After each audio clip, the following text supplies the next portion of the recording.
पापा जी, खाना बन गया है, आपके लिए भी लगा दूं? नहीं बहू, अभी मुझे भूख नहीं है, मैं बाद में खा लूँगा। साथ में ही खा लीजिए ना पापा जी। अभी इनके लिए और अपने लिए रोटी बना ही रही हूँ, तो आपके लिए भी बना देती हूँ। अभी तुम दोनों खा लो, बाद में मेरे लिए बना देना। क्या हो गया? तुम इतने गुस्से में क्यों हो?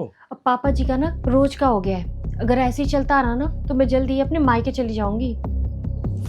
अब क्या कर दिया पापा ने? वही रोज रोज का ड्रामा। अभी खाना नहीं खाऊंगा, अभी चाय नहीं पीऊंगा। अरे मुझे एक ही काम ना दो दो बार करने पड़ते हैं, एक बार आपके लिए, एक बार पापा जी के लिए। मुझे एक बात बताइए कि मैं आपकी बीवी हूँ या इस घर की नौकरानी? अच्छा तुम शांत रहो, मैं करता हूँ पापा से बात। खा लीजिए ना पापा, सबके लिए एक साथ रोटी बना लेगी।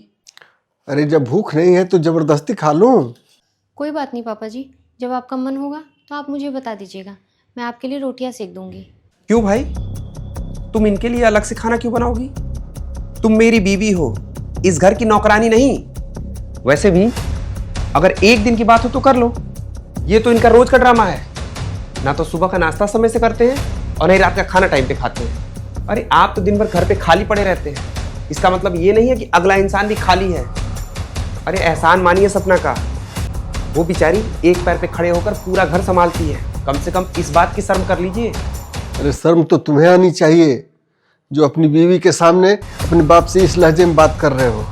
अरे मत करो मुझ पे एहसान, मत दो मुझे गरम खाना। गरम क्या बहू, कल से तुम मेरे लिए खाना बनाना ही बंद कर दो। मैं खुद बना लूँगा, जैसे तुम्हारे आने से पहले मैं बनाता था अपने लिए और इसके लिए। भूल गए क्या? स्कूल जाने से पहले और स्कूल से आने के बाद हमेशा तुम्हें गर्म खाना खिलाता था। अरे 10 साल के थे तुम जब तुम्हारी माँ इस दुनिया को छोड़कर चली गई।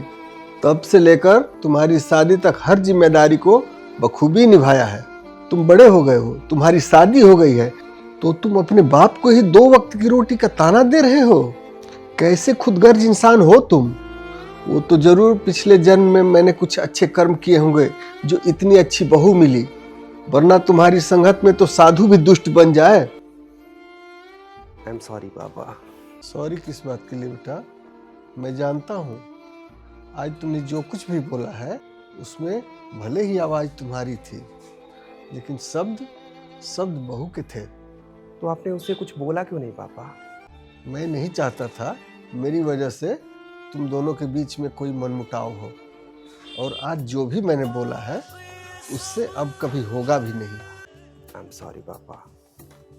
अरे सॉरी नहीं बेटा, परिवार में ये सब चलता रहता है।